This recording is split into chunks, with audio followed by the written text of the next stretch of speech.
नमस्कार, आप देख रहे हैं न्यूज नेशन। मैं हूं अनुराग दीक्षित। बुलेटिन की शुरुआत इस वक्त की बड़ी खबर के साथ, उस खबर के साथ जिसकी हर अपडेट न्यूज नेशन लगातार सबसे पहले आप तक पहुंचा रहा है। ये खबर है आपकी सांसों से जुड़ी। दिल्ली में कोरोना के संकट के बीच किस तरीके से ऑक्सीजन का सौदा किया जा रहा था कालाबाजारियों के द्वारा, अब उनका खुलासा हो रहा है। दिल्ली ऑक्सीजन कंसंट्रेटर रैकेट में नया खुलासा हुआ है। नवनीत कालरा का ऑडियो चैट सामने आया है। ऑक्सीजन कंसंट्रेटर के बारे में बात करते हुए ऑडियो जारी हुआ है। नवनीत कालरा परिवार समेत अंडरग्राउंड है, इस तरीके की जानकारी भी सामने आ रही है। अंडरग्राउंड है नवनीत कालरा। नवनीत कालरा ने अपने मोबाइल फोन को भी बंद कर दिया है, लेकिन नवनीत कालरा ही वो शख्स है जिस पर आरोप है कंसंट्रेटर की कालाबाजारी का। इस वक्त की बड़ी खबर हम आपको बता रहे हैं।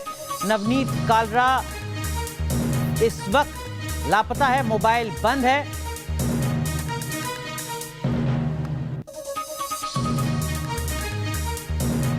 कुल मिलाकर आपदा काल में चंद लालची लोग लोगों की जान का सौदा कर रहे हैं। महामारी में भी देश के अलग अलग हिस्सों में मुनाफाखोर ऑक्सीजन और कोरोना पेशेंट के लिए काम आने वाली दवाइयां और इंजेक्शन की कालाबाजारी कर मोटी रकम ऐंठ रहे हैं। कई एम्बुलेंस वाले मनमाना किराया वसूल रहे हैं।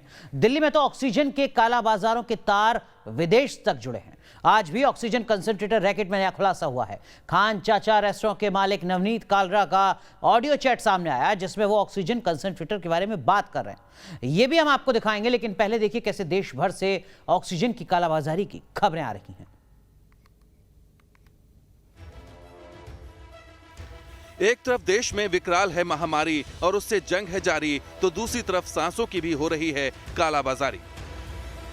चंद पैसों के लिए कुछ काले क्रिमिनल्स सांसों का नहीं, इंसानियत का सौदा कर रहे हैं। ये ऑक्सीजन सिलेंडर से लेकर कंसंट्रेटर और ऑक्सीमीटर से लेकर रेमडेसिविर की जमाखोरी कर रहे हैं और कोरोना से परेशान लोगों की जान को और खतरे में डाल रहे हैं। सांसों पर संकट के बीच ये खुलासा और हैरान करने वाला है कि दिल्ली में ऑक्सीजन रैकेट के काले कारोबार में कई नामी गिरामी लोग भी शामिल हैं। खान मार्केट में बड़े रेस्टोरेंट से 500 से ज्यादा ऑक्सीजन कंसंट्रेटर बरामद हुए हैं। रेस्टोरेंट का मालिक नवनीत कालरा अंडरग्राउंड है, उसकी तलाश में पुलिस छापेमारी कर रही है। वहीं इस कालाबाजारी गिरोह के तार लंदन तक जुड़े होने के सबूत मिले। दिल्ली ऑक्सीजन रैकेट में एक और बड़ा खुलासा हुआ है। जांच में सामने आया है कि लोधी कॉलोनी और माड़ी गांव से पकड़े गए कंसंट्रेटर का ऑर्डर मैट्रिक्स सेलुलर कंपनी ने ही किया था। इस खुलासे के बाद मैट्रिक्स कंपनी के सीईओ गौरव खन्ना को गिरफ्तार कर लिया गया है और जांच क्राइम ब्रांच को सौंप दी गई। पुलिस और जांच एजेंसियां सांसों के सौदागरों पर शिकंजा कस रही हैं, फिर भी कालाबाजारी रुकने का नाम नहीं ले रहे। न्यूज नेशन की टीम ने एक ऐसे ही गिरोह का पर्दाफाश किया जो मुश्किल वक्त में करीब 1000 रुपए के ऑक्सीजन सिलेंडर के लिए 10,000 रुपए का सौदा कर रहा है। दिल्ली में लोधी कॉलोनी से लेकर खान मार्केट और जनकपुरी तक जगह जगह ऑक्सीजन रैकेट सक्रिय है, तो वहीं एम्बुलेंस और दवाओं के नाम पर भी लूट जारी है, जो संकट के इस वक्त में देश के साथ गद्दारी है। दिल्ली से रुमानुल्लाह खान के साथ टीम न्यूज नेशन। चलिए अब आपको सुनवाते हैं नवनीत कालरा ऑडियो टेप में दरअसल में कह क्या रहा है। I have 2 lakh calls to attend, so I won't be able to answer each and everybody's personal questions. मैंने सारी डिटेल आपको सेल्फ एक्सप्लेनेटरी मैसेज में भेजी हुई है। कौन सा मॉडल है, क्या है, एक मशीन पर पर्सन मैं खान मार्केट वालों को दे सकता हूं उनके घर की यूज़ के लिए। और अगर किसी को भी चाहिए तो पेमेंट डिटेल्स मेरे पास मैक्सिमम 3 बजे तक भेज देंगे, तो वो मशीन ब्लॉक होंगी। 3 बजे के बाद मेरी मशीन सारी ख़त्म हो रही है, तो मैं खान मार्केट फ्रेंड्स को भी नहीं अलॉट कर पाऊंगा। So please hear this message and don't send me calls और forward because I have too much pressure on me. तो सुना आपने क्या कुछ नवनीत कालरा कह रहा है। दरअसल में इस बातचीत में जो अब बातचीत का रिकॉर्डिंग सामने आई है, हमारे सहयोगी हमारे साथ जुड़ चुके हैं। अविनाश हमारे सहयोगी जुड़ रहे हैं लखनऊ से, और हमारे सहयोगी रुमानुल्लाह खान जो लगातार इस बड़ी खबर की हर अपडेट आप तक पहुंचा रहे हैं, वो हमारे साथ दिल्ली से जुड़ चुके हैं। रुमान, इस ऑडियो चैट के अलावा भी क्या कुछ और जानकारी आप तक पहुंच पाई है?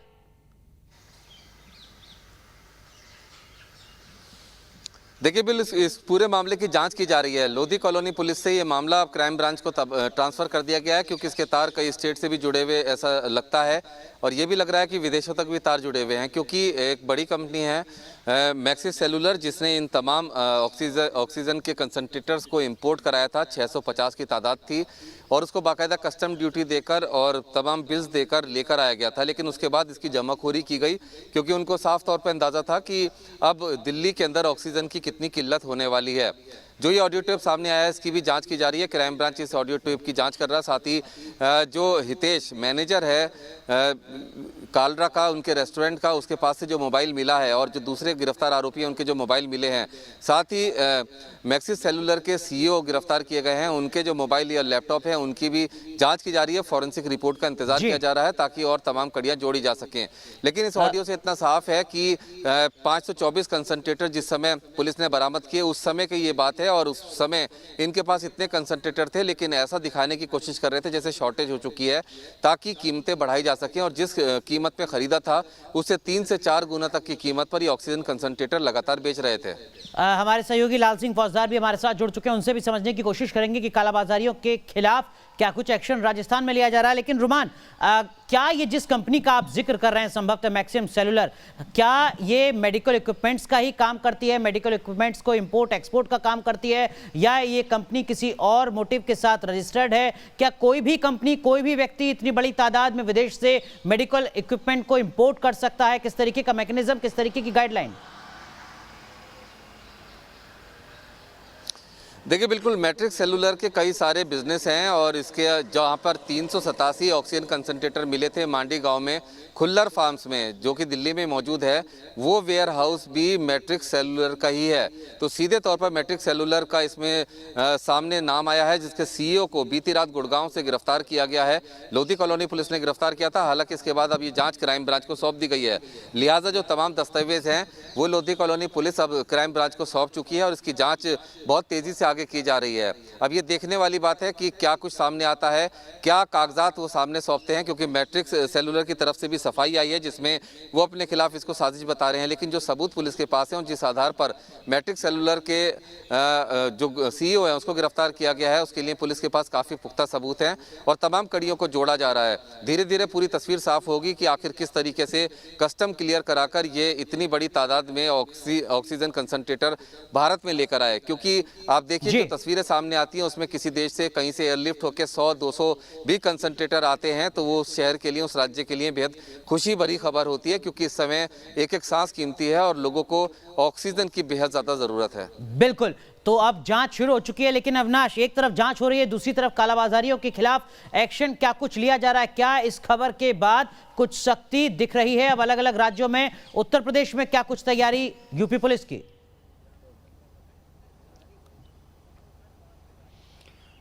देखिए अनुराग, सबसे बड़ी बात यह है कि तमाम सख्ती के बाद भी जो ब्लैक मार्केटिंग है वो लगातार जारी है। हालांकि इनके खिलाफ लगातार कार्रवाई भी हो रही है। और उत्तर प्रदेश की बात करें तो यूपी में साफ तौर पर यह हिदायत है कि जो लोग कालाबाजारी करते हुए पाए जाते हैं उनके खिलाफ सख्त से सख्त कार्रवाई की जाए, जिसमें एनएसए समेत गैंगस्टर एक्ट के तहत भी कार्रवाई की जा रही है। देखिए, सबसे हैरत की बात यह है अनुराग की पूरे यूपी में अब तक जब से ये संकट की घड़ी शुरू हुई है तब से लेकर अब तक 100 से ज्यादा लोगों को गिरफ्तार किया जा चुका है। यूपी पुलिस गिरफ्तार कर चुकी है, जिसमें कि ये तमाम लोग ऑक्सीजन की ब्लैक मार्केटिंग कर रहे थे, रेमडेसिविर समेत जो तमाम जीवन रक्षक दवाइयां हैं उनकी कालाबाजारी में लगे हुए थे। यहां तक कि जो ऑक्सीमीटर है, ऑक्सीमीटर की भी कालाबाजारी हो रही थी अनुराग। तो तमाम ऐसे लोगों को पकड़ा गया है। 1000 से ज्यादा जो पुलिस का आंकड़ा है उत्तर प्रदेश का, 1000 से ज्यादा जो जीवन रक्षक इंजेक्शन है वो बरामद किए जा चुके हैं। 52 लाख रुपए से ज्यादा जो पैसे हैं इनके पास से बरामदगी हुई है। साथ ही में 1200 से ज्यादा जो ऑक्सीजन सिलेंडर हैं।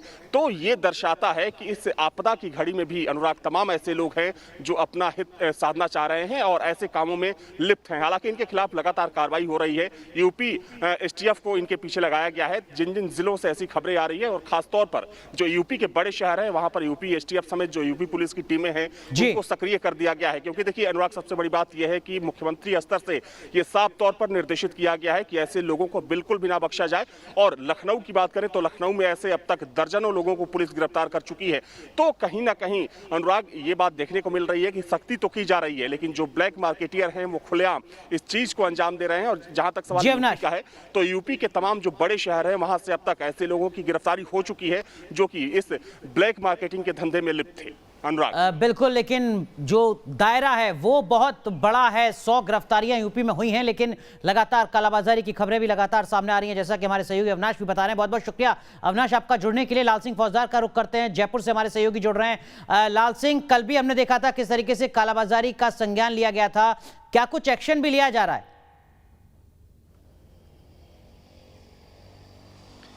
देखिए अनुराग, बिल्कुल एक्शन लिया जा रहा है, लेकिन जो काला बाजारी करने वाले लोग हैं उनकी जड़ें बहुत गहरी हैं। जड़ें इतनी गहरी हैं अनुराग कि तमाम हॉस्पिटल्स में उन्होंने अपने नेटवर्क खड़ा कर लिया है। यहाँ तक कि जैसा कल अनुराग हम बता रहे थे दर्शकों को कि प्राइवेट हॉस्पिटल्स ने भी जो रेमडेसिविर है उस इंजेक्शन की स्टॉक कर लिया, लिहाजा भर्ती मरीज को ही वो अधिक कीमत वसूल करके लगा रहे हैं। तो ये एक बड़ी कालाबाजारी है। ऑक्सीजन सिलेंडर लगातार पहले ही स्टॉक कर लिए गए थे। तमाम जो ये तस्वीरें सामने आती हैं अनुराग, वो अपने आप साफ इशारा कर रही है कि सिस्टम कार्रवाई तो कर रहा है। पुलिस ने कल जैसे 3 लोग गिरफ्तार किया, जिसमें एक सरकारी डॉक्टर था, एक स्टाफ था सरकारी, एक दलाल था, 3 लोग गिरफ्तार किया। उससे पहले भी कार्रवाई की गई यहाँ पर। लेकिन जब इनसे निकलकर जो आता है पूछताछ में, पुलिस जब राज उगलवाती है इनसे, तो बेहद संगीन तस्वीर सामने आती है अनुराग कि किस तरह की जड़ें गहरी हैं। यही वजह है कि लगातार, अब एक तस्वीर और राजस्थान के संदर्भ में बात करूँ अनुराग की, जो वेंटिलेटर की बात उठ रही है, लगातार वेंटिलेटर की कमी के अभाव में लोगों की जान जा रही थी, लेकिन 1500 वेंटिलेटर कबाड़ खाने में पड़े हुए थे। और किस लिए पड़े हुए हैं कि उनको एक तकनीकी जो खामी थी उसको दूर करने के लिए इंजीनियर अभी तक नहीं मिल रहे थे। तो ये तमाम जो तस्वीरें आ रही हैं अनुराग, ये बहुत बेहद खामी है। सरकारी सिस्टम में भी खामी है, काला बाजारी भी सक्रिय है, और तमाम जो तस्वीरों का खामियाजा कहीं ना कहीं मरीजों को भुगतना पड़ रहा है। लाल सिंह फौजदार, बेहद अहम जानकारी आपने राजस्थान की दी। सिस्टम की खामी का खामियाजा ही जो तमाम पीड़ित हैं उनके परिजनों को उठाना पड़ रहा है, और इसी के चलते कालाबाजारी लगातार देखी जा रही है। लेकिन रुमान, जो नवनीत कालरा की चैट इस वक्त हम दर्शकों को दिखा रहे हैं, उसमें वो कह रहा है कि मेरे पास 2 लाख फोन कॉल्स आ चुके हैं, मैं हर किसी का जवाब नहीं दे सकता हूं, 3 बजे तक का वक्त है, 3 बजे के बाद मेरी सारी मशीन खत्म हो जाएंगी। अगर नवनीत कालरा इस बात को सच बोल रहा है, पैनिक क्रिएट नहीं कर रहा है, अगर सच बोल रहा है, तो नवनीत कालरा का नेटवर्क कितना ज्यादा फैल चुका था ऐसे भी समझा जा सकता है। 2 लाख फोन कॉल्स। देखिए बिल्कुल, और सीधे तौर पर पुलिस ने कल साफ किया था कि नवंबर के महीने से ही इन्होंने इस मशीनों का इंपोर्ट शुरू किया था। ऑक्सीजन कंसंट्रेटर लगातार ये नवंबर से इंपोर्ट कर रहे थे, और जब मांग बढ़ी उसके बाद इन्होंने इंपोर्ट बढ़ा दिया, और फरवरी में इनके पास लास्ट लॉट आई थी जिसमें 650 कंसंट्रेटर थे। मतलब एक बड़ी तादाद में ये ऑक्सीजन कंसंट्रेटर बेच चुके थे और लगातार इसकी कीमतें बढ़ाते जा रहे थे। जो ये चैट है ये बताया जा रहा है, जो कि जिसकी अभी जांच की जा रही है, कि अप्रैल के महीने का है। और ये जो बातचीत है ये खान मार्केट के अपने लोकल ग्रुप में उसने डाला था कि जो उसके, चूँकि खान मार्केट में भी उसका रेस्टोरेंट है टाउन हॉल, और एक खान चाचा रेस्टोरेंट जहाँ से 97 ऑक्सीजन कंसंट्रेटर बरामद हुए थे। लेकिन उससे पहले जो इसका लोधी रोड पर जो रेस्टोरेंट है वहाँ से भी सबसे पहले लीड मिली थी पुलिस को, और 32 कंसंट्रेटर बरामद हुए थे, जहाँ पर उसका मैनेजर वहाँ पर मौजूद था। लेकिन उसके अलावा जो 3 लोग और गिरफ्तार किए गए थे, बताया जा रहा है कि उनका उनका संबंध मैट्रिक्स सेलुलर से है, वो उसके एम्प्लॉई हैं, और मैट्रिक्स सेलुलर के खुल्लर फॉर्म में वेयर हाउस इन्होंने बना रखा था, जहाँ पर 387 ऑक्सीजन कंसंट्रेटर पुलिस को मिले। तो सीधे तौर पर इस बातचीत से लगता है कि इनके पास बड़ी तादाद में कंसंट्रेटर थे, क्योंकि पुलिस ने अभी 2 दिन पहले ही ये कंसंट्रेटर बरामद किए हैं, और उससे पहले ही इन्होंने पैनिक क्रिएट कर रखा था। ये बातचीत करके ये बताने की कोशिश कर रहे थे कि कंसंट्रेटर नहीं है, 3 बजे तक का समय है, ताकि आदमी को ज़्यादा सोचने का मौका ना मिले। जो ज़रूरतमंद है उससे मुँह मांगे दाम पर ये चीज़ उनको बेची जाए, और सीधे तौर पर मजबूरी में आदमी उस रकम को देने को भी तैयार हो जाता था जो ये मांगा करते थे। 17,000 से 24,000 की कीमत में इन्होंने 5 लीटर से लेकर 9 लीटर की कैपेसिटी के ऑक्सीजन कंसंट्रेटर मंगाए थे, जो कि ये 40,000 से 70,000 के बीच बेच रहे थे। कई सारे व्हाट्सएप ग्रुप बना रखे थे जिसके स्क्रीनशॉट भी हमारे पास है, और उसके अंदर सीधे तौर पर वो 40,000 से 70,000 की रकम मांग रहे थे। जो मैट्रिक्स सेलुलर है उसका फॉरेन फॉरेक्स का भी काम ऐसा है बताया जा रहा है, फॉरेन सिम का भी कार्ड बताया जा रहा है। तो सीधे तौर पर इस पूरे मामले की जांच अब इनकम टैक्स डिपार्टमेंट ने भी शुरू कर दिया, और जो तमाम चीज़ें अभी तक मिली हैं उनकी जांच की जा रही है। जो आरोपी हैं उनके मोबाइल फ़ोन, लैपटॉप्स की फॉरेंसिक जांच के लिए भेजा गया, उसकी रिपोर्ट का क्राइम ब्रांच इंतजार कर रही है, जो जल्दी मिल जाएगी।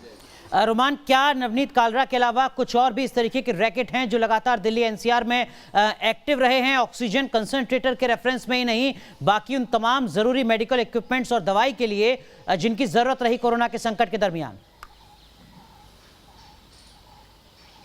देखिए बिल्कुल, मैट्रिक्स सेलुलर तो का नाम सीधे तौर पर सामने आया है क्योंकि इसने ये कंसंट्रेटर इंपोर्ट किए थे, लेकिन इसके अलावा 2 और कंपनियां हैं जो कि इस जांच में जिनके नाम सामने आए हैं, और वो क्राइम ब्रांच के रडार पर हैं, क्योंकि इस मामले की जांच अब क्राइम ब्रांच ने शुरू कर दी है। सीधे तौर पर एक मैकेनिज्म बनाने की कोशिश की जा रही है। इनकम टैक्स डिपार्टमेंट ने भी इसकी जाँच शुरू कर दी है। पुलिस प्रशासन के जरिए कस्टम डिपार्टमेंट से एक जानकारी चाहती है, जो कि बहुत महत्वपूर्ण जानकारी है, कि आखिर पिछले सितंबर, अक्टूबर से लेकर नवंबर से लेकर अब तक फरवरी तक जब तक इंपोर्ट हुआ है, तो दिल्ली की कितनी कंपनियों ने ऑक्सीजन कंसंट्रेटर को इंपोर्ट किया था और वो इस समय कहाँ हैं, किन किन हॉस्पिटलों में सप्लाई की गए या फिर किए गए, तो उनका पूरा, क्योंकि इनकम टैक्स भी अब इस पूरी जांच में शामिल है, तो बही खाता खंगालेगा कि किस कीमत पर आए थे और किस कीमत पर बेचे गए, क्या रिकॉर्ड है उसका, और कितने ऑक्सीजन कंसंट्रेटर ऐसे हैं जो कि बिना बिल के बेचे गए, क्योंकि जाहिर तौर पर अगर कालाबाजारी की जा रही है तो उसके बिल नहीं बनाए गए होंगे, वो कहाँ पर हैं। और ये भी हो सकता है कि या तो बड़ी संख्या में ऑक्सीजन कंसंट्रेटर ब्लैक मार्केट में बेच दिए गए हों या फिर वो अभी भी दबा कर रखे गए हों ताकि उनको मन मांगी कीमत पर बेचा जा सके और उनको भी बरामद किया जा सके। तो एक बड़ा एक्शन जरूर तमाम एजेंसी मिलकर शुरू करने वाली हैं। फिलहाल इस पूरे मामले में जो फॉरेंसिक एविडेंसेस है या जो कड़ियां मिल रही हैं उसकी जांच का इंतजार किया जा रहा है और साथ ही साथ इनकम टैक्स डिपार्टमेंट ने भी जो शुरुआती जांच शुरू की है उसकी भी जो इन्वेस्टिगेशन इनपुट्स हैं उसका भी इंतजार किया जा रहा है ताकि आगे का बड़ा एक्शन प्लान किया जा सके। रुमान, और जो ऑक्सीजन कंसंट्रेटर के नाम पर भेजा जा रहा था, बेचा जा रहा था औने पौने दाम में, उसकी क्या कोई वारंटी का दावा भी किया जा रहा था? क्योंकि इस तरीके की जानकारी भी सामने आई है कि ऑक्सीजन कंसंट्रेटर बताकर ये जो मशीन है चीन की, ये बेच तो दी गई जरूरतमंदों को, लेकिन जरूरतमंदों ने जब इनका इस्तेमाल किया तो इस्तेमाल वो नहीं कर पाए और उसके बाद शिकायत की गई कि कृपया करके इसको वापस लिया जाए, इसकी कोई वारंटी नहीं है। क्या ऐसे मामले भी सामने आ रहे हैं? क्या ये 420 का धोखाधड़ी का मामला भी है? देखिए, बिल्कुल ऐसी भी कई सारी चीज़ें आई हैं और अगर ऐसा होता है तो पुलिस इस पूरी एफआईआर में 420 यानी धोखाधड़ी का मामला भी दर्ज कर सकती है और सीधे तौर पर मेडिकल इक्विपमेंट्स, नकली मेडिकल जो इक्विपमेंट्स हैं उनको बेचने की जो धारा है वो भी इसमें जोड़ी जा सकती है। क्योंकि ये बात सही है कि चाइनीज़ ये ऑक्सीजन कंसंट्रेटर्स हैं और सबसे महत्वपूर्ण बात यह कि कोई रेगुलाइजेशन नहीं है कि आखिर जो ये इक्विपमेंट्स हैं, चाहे वो विदेश से आने वाले थर्मामीटर हो या फिर पल्स मीटर हो या कोई भी इस तरह का इक्विपमेंट हो, चाहे वो ऑक्सीमीटर क्यों ना हो, उसको किस तरह से उसकी गुणवत्ता जांची जाए, इसके लिए कोई एक पैमाना नहीं है। तो सीधे तौर पर ऐसी भी शिकायतें हैं और कहा जा रहा है कि जो चाइनीज़ कंसंट्रेटर हैं इनकी एफिशिएंसी भी उतनी नहीं है जितनी कि एक ऑक्सीजन कंसंट्रेटर की होनी चाहिए। ये सभी अभी जांच का विषय है और इसकी जांच अभी की जा रही है और सीधे तौर पर पुलिस का कहना है कि अगर कोई इस मामले में शिकायत करना चाहता है या कोई जानकारी देना चाहता है तो क्राइम ब्रांच से सीधे तौर पर संपर्क कर सकता है अगर उसके साथ इस तरह की कोई चीटिंग ठगी हुई है या फिर उसको ऑक्सीजन कंसंट्रेटर के नाम पर कुछ और थमा दिया गया हो तो। बिल्कुल, लगातार ये खबर भी आ रही है रुमान कि इस पूरे रैकेट के तार विदेश से जुड़े हो सकते हैं। क्या कुछ इनपुट आपको मिल पा रहे हैं इस एंगल पर, और अगर ऐसा होता है तो जांच का दायरा और ज्यादा बड़ा होगा? देखिए, बिल्कुल मैट्रिक्स सेलुलर नाम की जिस कंपनी का नाम सीधे तौर पर पुलिस ने लिया है और पुलिस की इन्वेस्टिगेशन में उसका नाम सामने आया है और सबसे बड़ी बात यह है कि मैट्रिक्स सेलुलर के जो भारत में सीईओ हैं उसको गुरुग्राम से गिरफ्तार भी कर लिया गया है, जो कि खुल्लर फार्म जहां से 387 ऑक्सीजन कंसंट्रेटर बरामद किए गए थे वो रजिस्टर्ड पता है मैक्सिस सेलुलर का और ये बताया जा रहा है कि जो उसका मालिक है वो लंदन में रहता है। इसके अलावा 2 और कंपनियों के नाम सामने आए हैं जिनका व्यापार भारत से लेकर विदेशों तक फैला हुआ है। तो सीधे तौर पर ये कहना गलत नहीं होगा कि इस पूरा जो कालाबाजारी का नेटवर्क था और ये हाई प्रोफाइल नेटवर्क था, इसके तार कई बड़े लोगों तक पहुंच रहे हैं और साथ ही साथ विदेशों तक भी पहुंच रहे हैं। सीधे तौर पर नवनीत कालरा जो है अभी फरार है, उसका मोबाइल स्विच ऑफ है, उसके परिवार के साथ वो अंडरग्राउंड है, उसकी तलाश में पुलिस की टीमें जुटी हुई हैं और जल्द ही क्राइम ब्रांच का कहना है कि उसको गिरफ्तार किया जाएगा क्योंकि कालरा ही वो शख्स है जो कि इस पूरे नेक्सस की धुरी था, उसके इर्द गिर्द ये पूरा काला धंधा चल रहा था। तो सीधे तौर पर कालरा की गिरफ्तारी के बाद कई अहम खुलासे हो सकते हैं और उसकी गिरफ्तारी की कोशिशें क्राइम ब्रांच ने तेज कर दी हैं। रुमान, हमारे देश की जो पॉलिसी है, जो कानून है, वो क्या कुछ कहता है? मेडिकल एक्सपर्ट से अगर आपकी बात हुई हो, क्योंकि ऑक्सीजन से जुड़ी हुई मशीन का सीधा मतलब है लोगों की जिंदगी से जुड़ा हुआ मेडिकल इक्विपमेंट, क्या कोई भी उसको विदेशों से खरीद सकता है और कोई भी किसी भी कीमत पर किसी को भी बेच सकता है? क्या इस तरीके का मैकेनिज्म है जहां पर कोई पॉलिसी नहीं है, कोई रूल नहीं है, या रूल हैं और उनका उल्लंघन यहां पर हुआ है? देखिए, बिल्कुल रूल्स हैं और उन रूल्स में लूप होल ढूंढे गए हैं। ये अचानक से ये महामारी के तौर पर कोरोना की दूसरी लहर आई है, लेकिन उससे पहले तक ये तमाम धंधा ऐसे ही चल रहा था। बहुत ही सस्ते दाम पर आते थे चाइनीज़ उपकरण और वो बहुत ज़्यादा कीमत पर नहीं बेचे जाते थे। लेकिन अब जब ऑक्सीजन कंसंट्रेटर्स की डिमांड बढ़ी है, पल्स मीटर, ऑक्सीमीटर्स की डिमांड बढ़ी है, अचानक से उनके दाम आसमान छू गए। आप किसी भी लोकल मार्केट में चले जाइए तो वहाँ पर जो ऑक्सीजन कंसंट्रेटर 300-400 रुपये का मिलता था, आज वो 1200 रुपये से कम नहीं है और भी ज़्यादा कीमत है क्योंकि सब जमाखोरों ने दबा के रखा था या फिर जो इंपोर्ट है वो इस समय बंद है या फिर नहीं आ पा रहा है सामान। सामान, जो भी वजह रही हो, लेकिन अचानक से आसमान दाम छुए हैं। लेकिन जिस तरह से ऑक्सीजन कंसंट्रेटर के दामों को 3 गुना, 4 गुना, 5 गुना तक की कीमत पे बेच रहे हैं और उनकी गुणवत्ता को देखे बिना, क्योंकि ये बात साफ है कि जो मेडिकल इक्विपमेंट्स हैं वो अगर इंपोर्ट किए जाते हैं उसके लिए पूरा लाइसेंस चाहिए, तमाम क्लियरेंस चाहिए, उसके बाद भी अगर लाए जाते हैं तो भी एक बड़ा सवाल उठता है कि क्या कोई ऐसा विभाग है सरकार का जो कि इन मेडिकल इक्विपमेंट्स की जांच करके ये बताए कि इनकी एफिशिएंसी है या नहीं है। ऐसे अभी तक मेडिकल एक्सपर्ट से हमने बात की तो उनका कहना अभी इस तरह का कोई मैकेनिज्म नहीं बना है और जरूरत है कि अब इस तरह का कोई मैकेनिज्म आए ताकि जो मेडिकल इक्विपमेंट्स हैं या फिर जिंदगी बचाने वाले, अगर मजबूरी में, अगर रुमान माफ कीजिएगा आपको रोक रहा हूं, अगर मजबूरी में मैंने या मेरे परिवार के किसी व्यक्ति ने कालरा से या कालरा जैसे किसी और कालाबाजारी से ऑक्सीजन कंसंट्रेटर या ऐसा ही कोई मेडिकल इक्विपमेंट या कोई भी दवाई महंगे दाम पर खरीदी है और उसके सबूत है मेरे पास, मैं क्या शिकायत कर सकता हूं? कहां मुझे शिकायत करनी होगी? किसके संज्ञान में मुझे ये पूरा मामला लाना होगा? बिल्कुल इस बारे में भी बात की जा रही है, क्योंकि लगातार ये देखा जा रहा है कि ऑक्सीजन सिलेंडर के नाम पर दिल्ली में ठगी की गई, रेमडेसिविर के नाम पर ठगी की गई, पैसा लोगों से रखवा लिया गया लेकिन उनको सामान भी नहीं दिया गया या फिर बहुत भारी कीमत में उनको इंजेक्शन या फिर उपकरण बेचे गए। ऐसी स्थिति में बहुत लोगों ने पुलिस को शिकायत दी है। सीधे तौर पर अपने निकटवर्ती थाने में भी शिकायत दी जा सकती है इस मामले में, या फिर क्राइम ब्रांच से भी संपर्क करके दिल्ली पुलिस की जो मेल ID है उस पर यह शिकायत दर्ज कराई जाती है, क्योंकि अब पिछले थोड़े समय से क्राइम ब्रांच और दिल्ली पुलिस पूरी तरह से एक्शन मोड में है। जिस तरह से रेमडेसिविर के तमाम जमाखोरों को क्राइम ब्रांच ने पकड़ा और यहां तक कि उत्तराखंड से रेमडेसिविर की बनाने की नकली फैक्ट्री को भी क्राइम ब्रांच ने पकड़ा था। उसके बाद सीधे तौर पर जो कालाबाजारी उनमें हड़कंप जरूर मचा हुआ है और उसी कड़ी में ये 524 ऑक्सीजन कंसंट्रेटर भी पकड़े गए हैं। सीधे तौर पर अगर किसी के साथ इस तरह की धोखाधड़ी या ठगी हुई है तो उसमें वो पुलिस से संपर्क करके शिकायत कर सकता है। लेकिन इसमें सबसे महत्वपूर्ण बात यह है कि जो मेडिकल विभाग है, रुमान माफ कीजिएगा आपको रोक रहा हूं, लाल सिंह, क्या राजस्थान पुलिस भी ऐसी कोई अपील कर रही है? कोई नंबर जो सार्वजनिक किया गया हो? देखिए बिल्कुल अनुराग, लगातार राजस्थान सरकार 181 का हमेशा हवाला देती है। अगर इस तरह कोई भी कार्रवाई शिकायत कर सकते हैं, मदद मांग सकते हैं। लेकिन सवाल ये है कि अनुराग, जिस तरह रुमान जो तस्वीर दिल्ली की रख रही है, कमोवेश तस्वीर हर राज्य से यही आ रही है। अगर ये काला बाजार सक्रिय नहीं होते तो शायद सांसों की डोर इतनी ज़्यादा नहीं टूटती लोगों की। जिस तरह ये सांसों के सौदागरों ने ऑक्सीजन सिलेंडर की कालाबाजारी की, अनुराग, हमने तो स्टिंग ऑपरेशन करके बताया था कि राजस्थान की धरती पर किस तरह के हालात हैं। एक तरफ RUHS जैसे सबसे बड़े कोविड डेडिकेटेड सेंटर में ऑक्सीजन नहीं है, उसके अभाव में मरीजों को रेफर किया जाता है। वहीं दूसरी तस्वीर ये है कि जो ऑक्सीजन प्लांट के मालिक है वो खुलेआम आपको ऑक्सीजन सिलेंडर बेच रहे हैं। तो ये जो तमाम तस्वीर बनी है अनुराग, शायद हिंदुस्तान के हालात इतने बदतर नहीं होते अगर ऑक्सीजन सिलेंडर की कालाबाजारी नहीं होती, शायद इतनी अधिक जानें नहीं जाती अगर रेमडेसिविर की कालाबाजारी नहीं होती, शायद ये हालात नहीं बनते अगर इस कालाबाजारी पर समय रहते अंकुश लगा लिया जाता। क्योंकि जो हालात बन रहे हैं अनुराग, हम देख रहे हैं राजस्थान से, हमने चाहे वैक्सीन की बात करें तो वैक्सीन चोरी हो जाती है, ऑक्सीजन सिलेंडर की बात करें उनकी कालाबाजारी हो जाती है, रेमडेसिविर की बात करें तो मरीज की जान जा रही है लेकिन आपको 1 लाख रुपए बाजार में मिल जाएगा, उसकी भी गारंटी नहीं है, वो नकली भी हो सकता है। तो ये जो तस्वीर थी, कहीं ना कहीं हम इस सिस्टम में इसको नहीं सुधार पाए और इसका खामियाजा हमारे तमाम जो लोग कोरोना संक्रमित हुए वो सिस्टम की इस खामी की वजह से आज हमारे बीच नहीं है अनुराग। कई बार हमने बात कही है, कई हॉस्पिटल नहीं होती ऑक्सीजन कमी, लेकिन एक कमी, आर्टिफिशियल कमी दिखाई गई, आर्टिफिशियल कमी दिखाकर अब ऐसा माहौल बना गया और उसकी आड़ में आकर ये काला बाजार सक्रिय हुए, जिनकी कीमत लोगों को अपनी सांसों से चुकाना पड़ा, मौत की आगोश में जाकर चुकाना पड़ा। अनुराग, ये बात इतनी आसान नहीं है।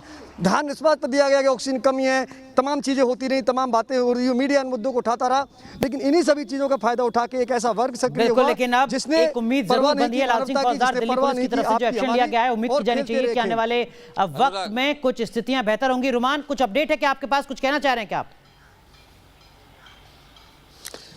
देखिए, बिल्कुल मैं ये कहना चाह रहा हूँ कि जो तमाम इस तरह के मामलों में पुलिस मुकदमा दर्ज करती है तो section 188 Indian penal code 1860 and 3 और एपिडेमिक डिजीज एक्ट 1897 के तहत दर्ज करती है। इसमें बहुत ज़्यादा सज़ा का प्रावधान नहीं है और कानून के तहत पुलिस के हाथ भी बंधे हुए हैं। इसमें अब भूमिका आती है स्वास्थ्य विभाग की और लोकल एडमिनिस्ट्रेशन की। वो लाइसेंस कैंसिल कर सकते हैं, वो इनकी तमाम चीज़ें जब्त कर सकते हैं। तो सीधे तौर पर पुलिस के साथ अब जो प्रशासन या स्वास्थ्य विभाग है उसको भी सख्ती दिखानी होगी ताकि इनके खिलाफ कड़ी कार्रवाई की जा सके। बिल्कुल, कड़ी कार्रवाई, कड़ा संदेश बेहद जरूरी है। लेकिन इस वक्त की बड़ी खबर का रुख करते हैं। ऑक्सीजन की कमी पर सुप्रीम कोर्ट का बड़ा फैसला सामने आया है। राज्यों में ऑक्सीजन आवंटन के लिए टास्क फोर्स गठित करने की बात सुप्रीम कोर्ट की तरफ से कही गई है। सुप्रीम कोर्ट की इस नेशनल टास्क फोर्स में 12 सदस्य शामिल होंगे ऑक्सीजन सप्लाई के लिए। कार्यप्रणाली जो मैकेनिज्म है उसको तैयार करेगी ये टास्क फोर्स, जिसमें 12 सदस्य शामिल होंगे। दरअसल में राज्यों के स्तर पर लगातार ये सवाल उठाया जा रहा है, ये मांग की जा रही है कि उनके राज्य में ऑक्सीजन की जो जरूरत है उसके मुताबिक उनको ऑक्सीजन मिलनी चाहिए। मामला अदालत तक पहुंचा हुआ है, अदालत की तरफ से सख्त टिप्पणियां की गई हैं, बात चाहे हाईकोर्ट की हो या फिर सुप्रीम कोर्ट की। और इसी बीच अब राज्यों में ऑक्सीजन आवंटन के लिए टास्क फोर्स गठित करने का फैसला सर्वोच्च अदालत की तरफ से लिया गया है, जिसमें 12 सदस्य होंगे। ये नेशनल टास्क फोर्स होगी जो एक मैकेनिज्म डेवलप करेगी किस राज्य को कितनी ऑक्सीजन मिलनी चाहिए और कितनी ऑक्सीजन मिल पा रही है। लगातार राज्यों की तरफ से ऑक्सीजन की डिमांड की जा रही है। कहा जा रहा है कि जिन जिन राज्यों में कोरोना का खतरा ज्यादा है, कोरोना के मामले ज्यादा हैं, वहां पर ऑक्सीजन का कोटा बढ़ाया जाए। दिल्ली, कर्नाटक जैसे कई राज्य हैं जो अदालत में पहुंचे इस पूरे मामले को लेकर। अदालत की तरफ से भी उनके पक्ष में फैसला सुनाया गया है और अब सुप्रीम कोर्ट की तरफ से बड़ा आदेश 12 सदस्य को शामिल करते हुए एक नेशनल टास्क फोर्स। कोरोना से जुड़ी हर अपडेट न्यूज़ नेशन लगातार आप तक ऐसे ही पहुंचाता रहेगा। एक छोटा सा ब्रेक यहां पर ले रहे हैं, तुरंत हाजिर होते हैं।